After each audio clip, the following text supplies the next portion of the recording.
January 1943. A brittle winter wind sweeps across a Luftwaffe airfield on the outskirts of Amiens, occupied France. Frost clings to the wings of Messerschmitts lined in tight formation, their metal skin groaning as ground crews tug canvas covers away. The sky is pale, quiet, deceptively calm. Inside a drafty briefing hut, a half-circle of Germany's top fighter aces stand over a newly delivered intelligence report. The paper is still cold from the courier's satchel, the ink slightly smudged. A young signals officer, hands trembling from cold or disbelief, no one can tell, reads the line again, slower this time. American factories are now producing one four-engine bomber every hour. For a moment, no one speaks. The numbers feel impossible, absurd, insulting. These pilots have spent years mastering the art of destruction, counting victories in the sky, watching enemy aircraft fall in flames. They know what it takes to eliminate a single bomber, its armor, its gun positions, the tight box formations. They also know how long it takes Germany to build just one. Yet here, in the dead of winter, reality settles like another layer of frost. They are running out of planes, out of fuel, and out of time, while America is only getting started. And to understand how the world arrived at this moment, we must step back. To understand how German aces reached that moment of disbelief in early 1943, we must step back to a time when the idea of the United States producing a bomber every hour would have sounded impossible, even laughable. In the 1930s, America was a nation still scarred by the Great Depression, cautious in its foreign entanglements, and deeply committed to isolation. Its military ranked among the world's smaller forces. Its Air Corps possessed only a handful of modern aircraft, many of which were training models or outdated biplanes. For most Americans, Europe's escalating tension felt distant, another continent's problem. Yet beneath this quiet surface, something important was happening. The United States was home to a unique industrial culture unlike anything in Europe.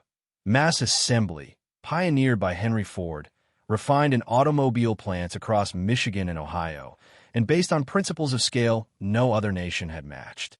Factories were not merely buildings, they were systems. Worlds of moving steel, conveyor belts, interchangeable parts, and shift labor. It was the kind of environment that, once mobilized, could reshape the balance of global power. Meanwhile, across the Atlantic, Germany was rearming at a staggering pace. From 1933 onward, Adolf Hitler pushed the nation into full military expansion. The Luftwaffe, banned under Versailles, was secretly rebuilt through the 1930s until it became one of the world's most advanced air forces. Its pilots trained relentlessly. Its factories, concentrated in strategic clusters, produced state-of-the-art aircraft like the Bf-109, He-111, and later the FW-190. When Germany invaded Poland in September 1939, its air power delivered shock and awe. By mid-1940, after crushing Norway, the Low Countries, and France, the Luftwaffe dominated the skies of Europe. Germany looked unstoppable. Across the ocean, the United States watched with unease. President Franklin D. Roosevelt understood that neutrality alone would not shield America forever. In speeches throughout 1939 and 1940, he spoke of a world in which democracy itself was being tested. But he also knew that public opinion feared another world war. Mobilization had to be slow, gradual, yet steady. So he began laying foundations. In May 1940, months before France fell, he asked American industry a question that stunned the country. Could the United States produce 50,000 military aircraft per year? The number seemed fantastical. The nation had built barely a few thousand in the previous decades combined. Factories lacked tooling. Workers lacked training. The aviation industry was still small, reliant on hand-fitting and artisanal construction, nothing like the roaring automotive pipelines. But Roosevelt's request was not fantasy. It was a warning, a signal to industry titans Ford, General Motors, Boeing, Douglas, Consolidated, that the clock was ticking. By late 1940, as the Battle of Britain raged and RAF airfields burned under German bombs, The scale of the threat was undeniable. Britain stood alone.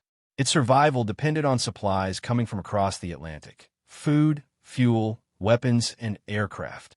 This led to the birth of Lend-Lease, a radical policy framing American production as the lifeline of nations resisting Axis aggression.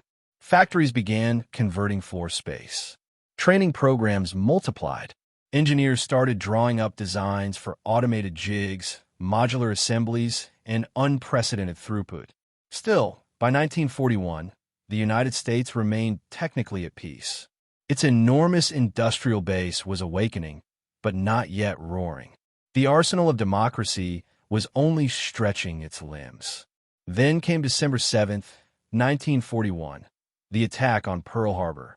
In one morning, the industrial giant was no longer awakening. It was jolted into full consciousness. The shock tore away the last restraints, dissolving political opposition and igniting a scale of mobilization no enemy could comprehend. Almost overnight, peace became war. Consumer goods disappeared. Civilian factories were ordered to transform. Automobile plants stopped building cars and began producing engines, wings, fuselages, and landing gear. The War Production Board reorganized everything, from steel quotas to labor schedules. The transition was not smooth. There were shortages, bottlenecks, disputes, and countless technical challenges. But the American system, distributed, flexible, and deeply rooted in mechanized efficiency, was capable of absorbing disruption and accelerating through it. And as machines began to hum, conveyor belts to move, and assembly lines to stretch deeper into the horizon, one project came to symbolize the impossible scale of what America intended to achieve. A factory so large it would become its own legend. Willow Run, the plant built by Ford specifically to mass-produce the consolidated B-24 Liberator. What began as a bold experiment, applying automobile-style assembly to heavy bombers, would become an industrial miracle. And the world, especially Germany, had no idea what was coming next. When the United States entered the war in December 1941, its industrial mobilization shifted from ambition to urgency. The War Production Board, led by Donald Nelson, began reshaping the entire economy with wartime logic. Every resource, aluminum, rubber, steel, oil, copper, was rationed, redirected, or repurposed. The American home front learned a new vocabulary: victory gardens, scrap drives, ration books, war bonds. But behind this civilian discipline was the true engine of transformation: the rapid conversion of peacetime industry into a war machine unmatched in human history. Aircraft factories swelled across the nation. Boeing expanded in Seattle and Wichita. Douglas Aeronautics constructed sprawling complexes in California. Consolidated Aircraft, overwhelmed by the demand for its B-24 Liberator, partnered with Ford Motor Company to attempt the unthinkable: mass production of heavy bombers using automobile assembly line methods. That collaboration gave birth to Willow Run, a plant so vast that its final assembly line stretched more than a mile, crossing county lines and requiring its own fire department, water system, and worker housing. It became a new kind of industrial organism, one that devoured raw materials and output machines of war. But Willow Run was not alone. Across the continent, hundreds of factories were being retooled. General Motors built aircraft engines and naval equipment. Ford produced Jeeps, tank parts, and the Ford GPA amphibious vehicle. Packard manufactured Merlin engines under license for the P-51 Mustang. Chrysler developed the powerful AE-57 multibank tank engine. And in every city, small subcontractors, thousands of them, churned out rivets, hydraulics, oxygen systems, radios, and wiring. The scale was staggering. By mid-1942, America was producing aircraft parts faster than transport networks could ship them. New roads, rail spurs, and loading yards had to be built just to keep up. Entire towns transformed into factory hubs with round-the-clock shifts. Women, millions of them, stepped into roles previously closed to them, becoming welders, riveters, machinists, and inspectors. The workforce swelled, and productivity followed. As Allied needs grew, so did American ambition. The B-17 Flying Fortress, with its rugged frame and defensive firepower, required meticulous construction. The B-24 Liberator, more complex but capable of longer range, demanded new techniques, new tooling, new thinking. Yet as 1942 advanced, the system began to stabilize. Errors dropped. Efficiency improved. Production soared. Then came the breakthrough that would shock the Axis powers. The realization that with proper synchronization, America could not only meet its goal of 50,000 aircraft per year, it could exceed it. Germany had long assumed that American production capacity was limited by workforce quality, lack of experience, and distance. Luftwaffe strategists believed that U.S. factories were too decentralized, too uncoordinated, too inexperienced in aviation manufacture to produce large numbers of heavy bombers. Intelligence briefings estimated perhaps 2,000 to 4,000 long-range bombers per year. Daunting, but manageable. Those estimates proved catastrophically wrong. By late 1942, U.S. production climbed relentlessly. Hundreds of B-17s rolled out of Boeing's plants in Kansas and Washington. Douglas and Lockheed produced others. At Willow Run, the line began achieving a rhythm once thought impossible. Precision jigs aligned fuselages to fractions of an inch. Station workers specialized intensely. Materials arrived continuously. Problems were solved on the fly, logged, standardized, eliminated. Output surged, then surged again. By early 1943, Willow Run alone was producing multiple B-24s per day. Combined with output from the other Consolidated and Douglas plants, America was approaching a point no enemy intelligence officer had predicted. A brand new four-engine bomber coming off the line every hour. The U.S. was not simply catching up. It was overwhelming the very concept of wartime production. And as the numbers began filtering through German intelligence channels, the Luftwaffe's high command faced a grim reality. No matter how skilled their pilots were, no matter how disciplined their formations or advanced their tactics, they were trapped in a mathematical nightmare. They were losing aircraft and pilots at a rate they could not replace, while America was generating bombers at a rate no one could match. This imbalance, industrial, strategic, and psychological, was about to reshape the air war over Europe. And to understand how deeply this shift affected the conflict, we must look at the war through several critical angles. The shock that rippled through Luftwaffe ranks in 1943 was not caused by a single number alone. It was the convergence of human will, industrial method, technological vision, and strategic doctrine, each angle revealing why the United States could achieve what seemed impossible. To grasp the full weight of this imbalance, we must examine the war from several perspectives, beginning with the human foundation that made mass production possible. Long before the bombers reached the skies of Europe, they existed as parts: sheet aluminum, rivets, wiring, hydraulic lines, handled by ordinary Americans drawn into extraordinary roles. In 1942 and 1943, factory floors became the new front line, and the workers who filled them were the reason the country could meet Roosevelt's impossible demand. Many were people who had never touched an aircraft component in their lives. Farmers' sons, former store clerks, carpenters, teachers, and machinists arrived from every corner of the country. They received quick industrial training, memorized procedures, and learned to work in shifts so relentless that the concept of a weekend faded into memory. But the most striking transformation came from women entering the workforce. Within months, the American aviation industry, once almost entirely male, was nearly one-third female. They riveted B-17 wings, welded engine mounts, stitched control surfaces, and inspected components with a precision that surprised even longtime engineers. The iconic Rosie the Riveter was not a symbol. She was a demographic reality. These workers faced challenges unknown to previous generations. Factories were noisy, hot, or freezing cold depending on the season. Shifts ran 10 or 12 hours. Many workers commuted long distances on crowded buses or in carpools. Childcare was cobbled together. Food was rationed. Fatigue was constant. Yet production kept rising. The workforce did not build planes faster because they were stronger or more skilled. They built faster because the system trained them, supported them, and divided tasks so cleanly that thousands of hands could move in perfect rhythm. Morale came from purpose.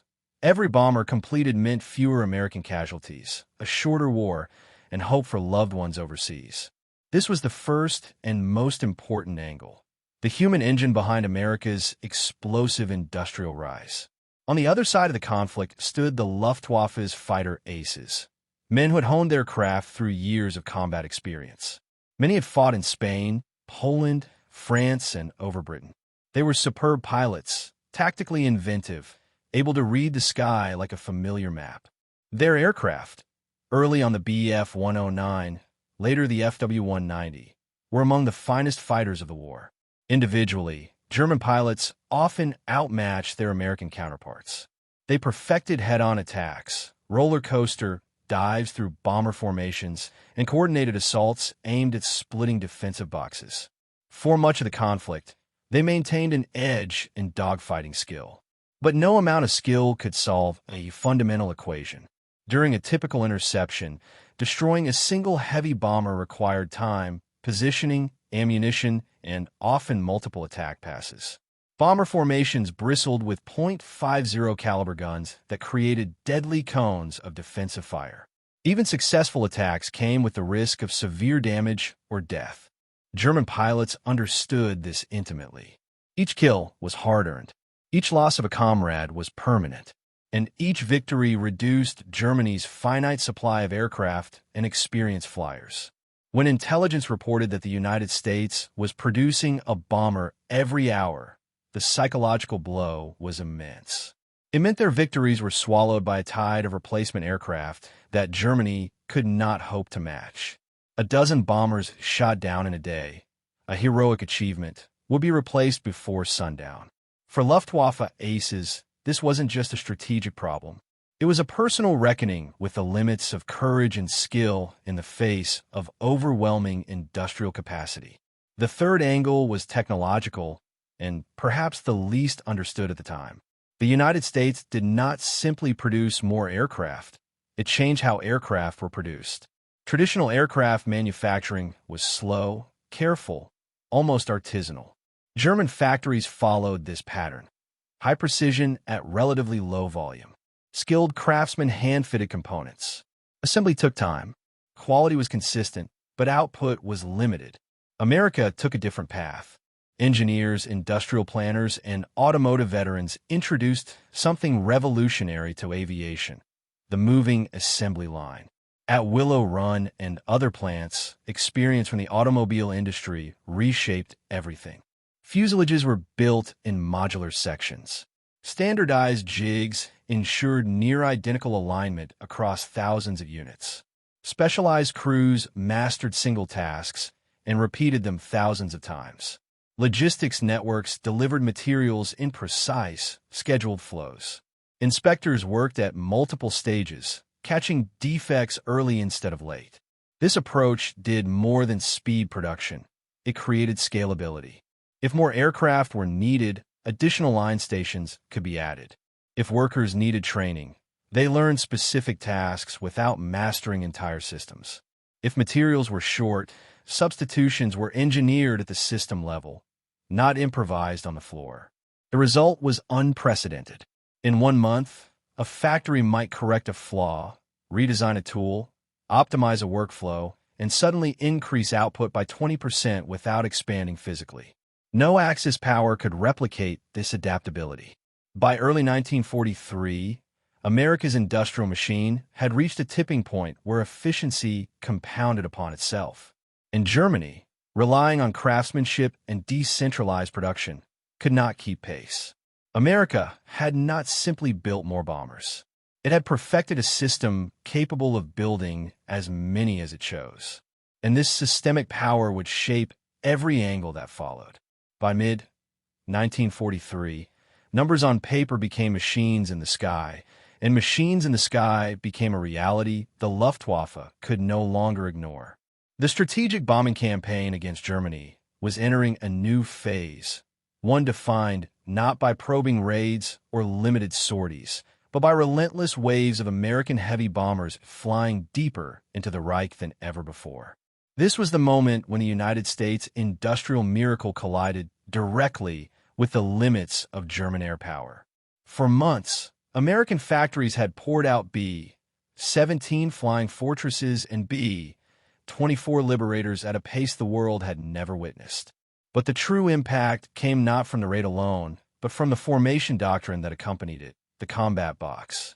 Each bomber carried up to 13 heavy machine guns, overlapping in a near-continuous field of defensive fire.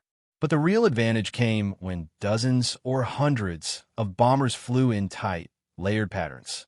Where a lone bomber was vulnerable, a formation became a fortress in the sky. On June 13, 1943, during the attack on Kiel, the Luftwaffe experienced this new threat firsthand. Waves of B-17s approached the naval yards, bristling with firepower, their formation tight, disciplined. German fighters attacked again and again, but each pass was met with withering volleys of .50 caliber shells. The escorts, P-47 Thunderbolts with increasing range, complicated the picture further. Losses for the Americans were painful. Losses for Germany were catastrophic.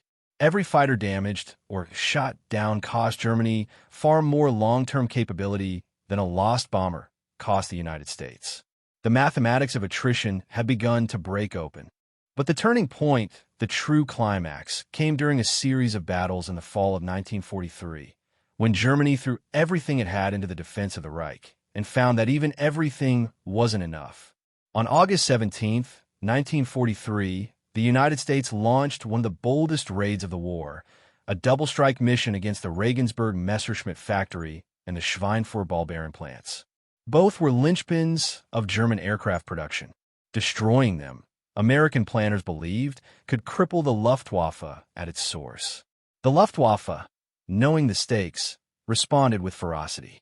From the moment the first formations crossed the Dutch coast, German radar stations lit up.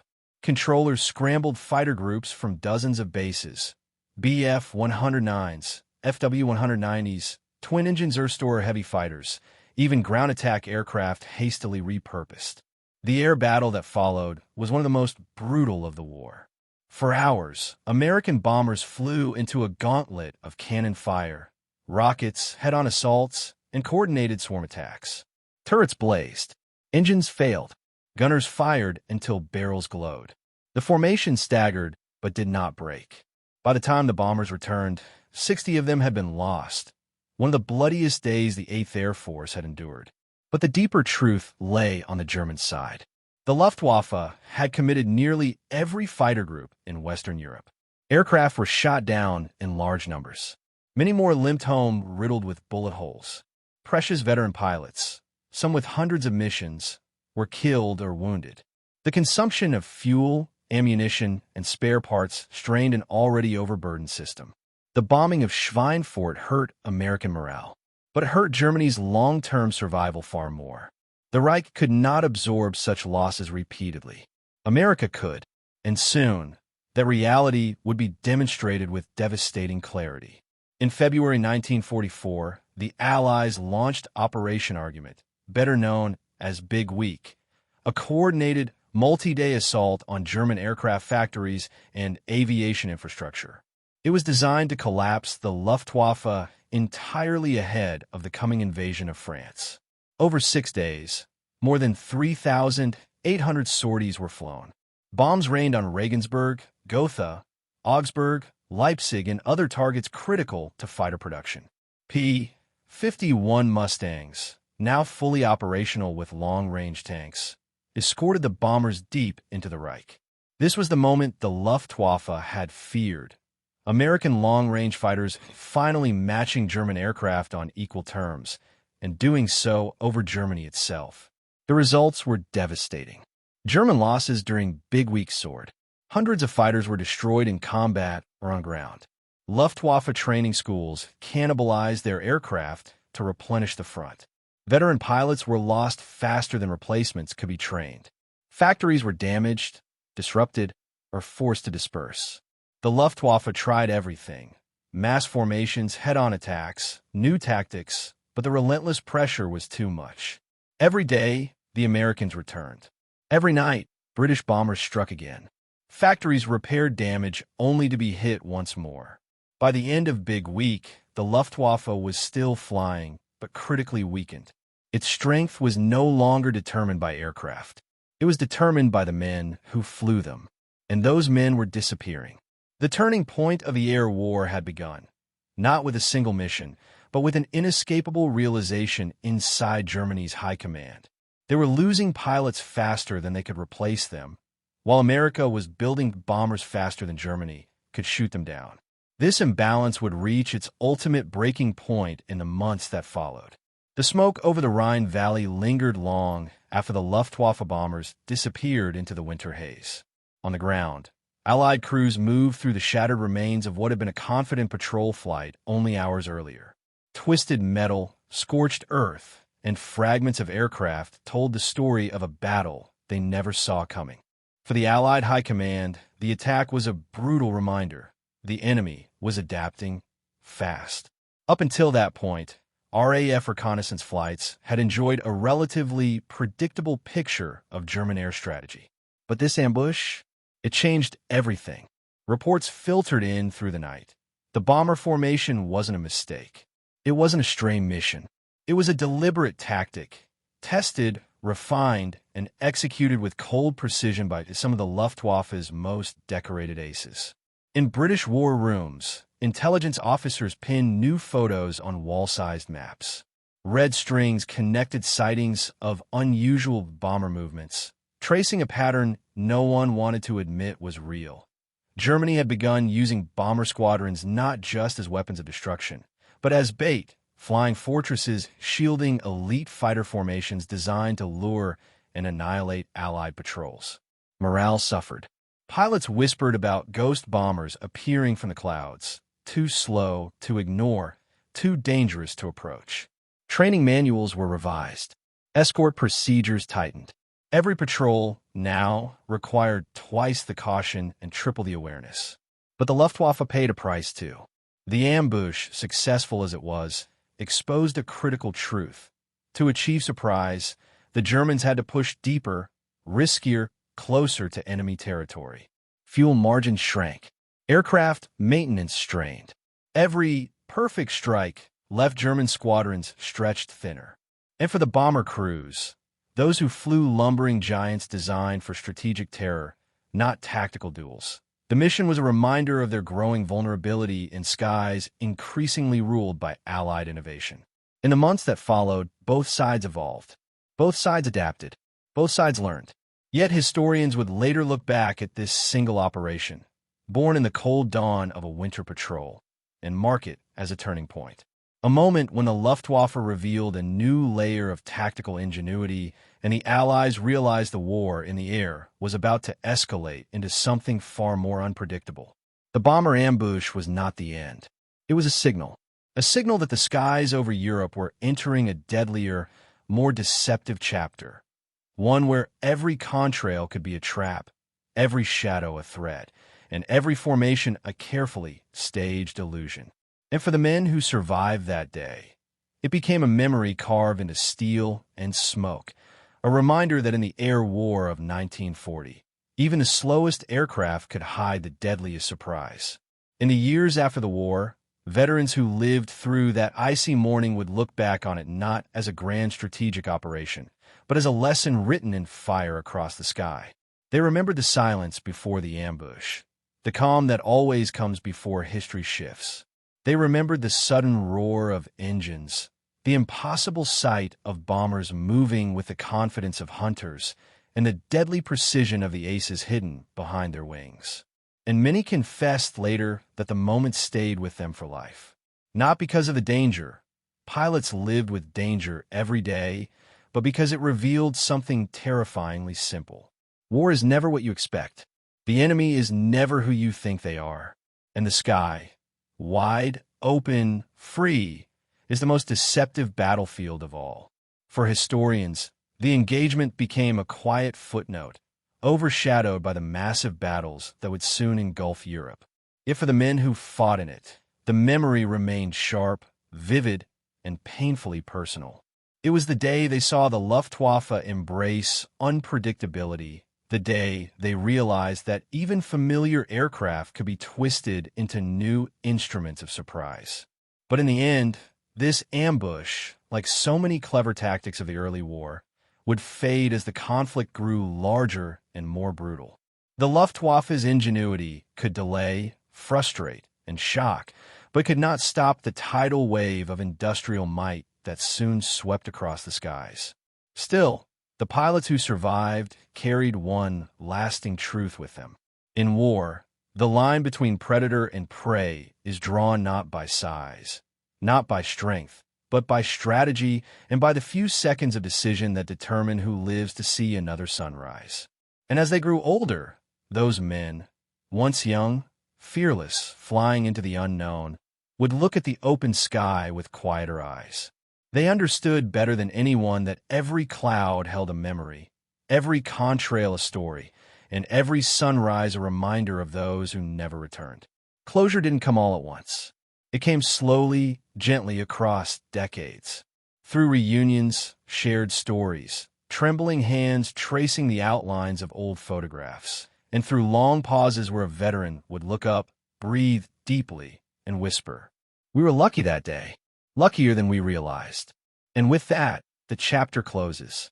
Not with triumph, not with tragedy, but with remembrance, a solemn understanding that even small battles leave deep shadows, and that every moment in the vast war-torn sky added one more thread to the tapestry of World War II.